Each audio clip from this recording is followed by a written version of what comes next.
that Robert would do. He would have music that would extend over here and over here, all across. Do you remember that?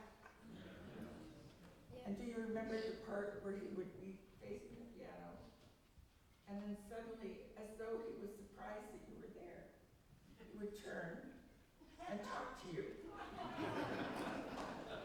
And he would say something about whatever he was going to do. Yes. That's one of the things that I really loved about him. There's so many, and I think if you were a student of Robert's, that you knew that ours was a household that wasn't serious. We had a lot of jokes, a lot of teasing, and so much happiness. And I just want to tell you a couple of stories.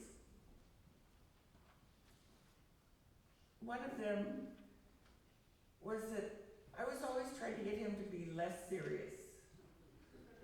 And so I would think of little jokes. And this is my favorite one. I would go up to him and I would say, "Oh, Robert Bowman, won't you teach me music? I would love to learn to play the piano in the worst way possible."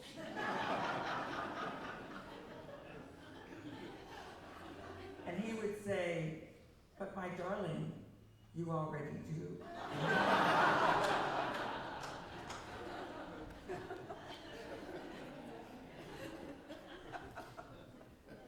Probably the most fun thing to remember about Robert was the way that he would appear.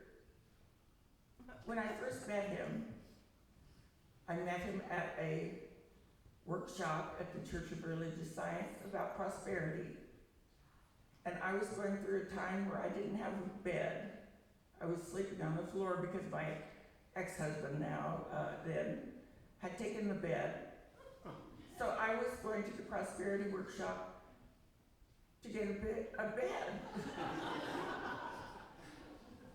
Robert Bowman was there to find someone. So when they asked for a volunteer for a demonstration, they asked, "Will anyone come up?" And I said to myself, because this is what I always say, I have to stop and think. I have a terrible dry mouth.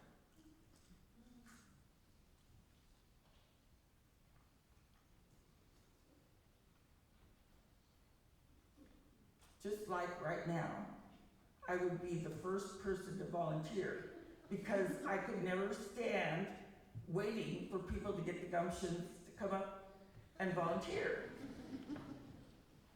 So I popped up. At the time, there was considerably less of me.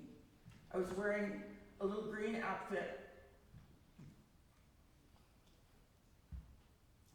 And as soon as I stepped on the dais, he said, "I fell in love with you then."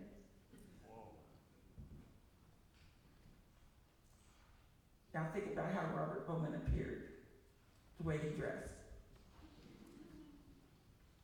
So as I'm leaving this prosperity workshop, I'm in a hurry because I have a young son, I need to get home.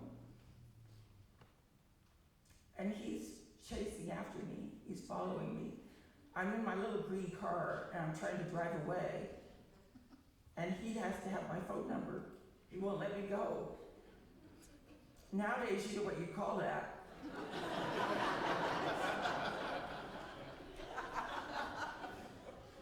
So I gave him my phone number, and the next day, he was at my office. Again, you know what we call that. But the thing was, that's the way Robert was. He knew from the very beginning that we were meant to be, and he just had to convince me. It was hard to convince me. He did not dress appropriately. He tended to wear strange hats and sweaters, and he had a little, this was the worst part, he had a little pink taffeta umbrella.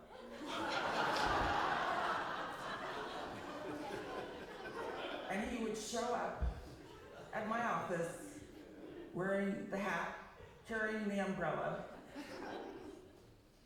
And at the time, I was pretty fancy as far as my dress, so it was really a step down.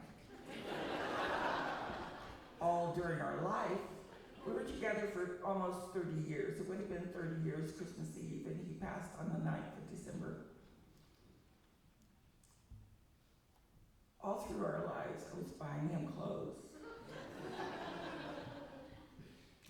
And that's just the way it was with our wedding and our marriage, was that we did things on the spur of the moment. On the spur of the moment, we were married in 1993.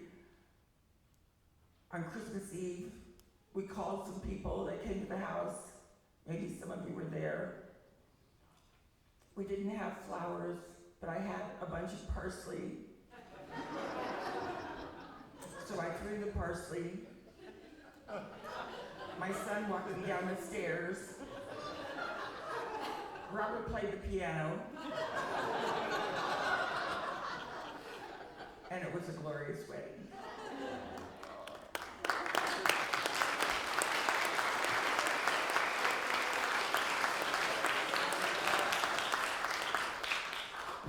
And what I would always say about Robert, to his face, and when I talked about him, was that he was the sweetest man in the world.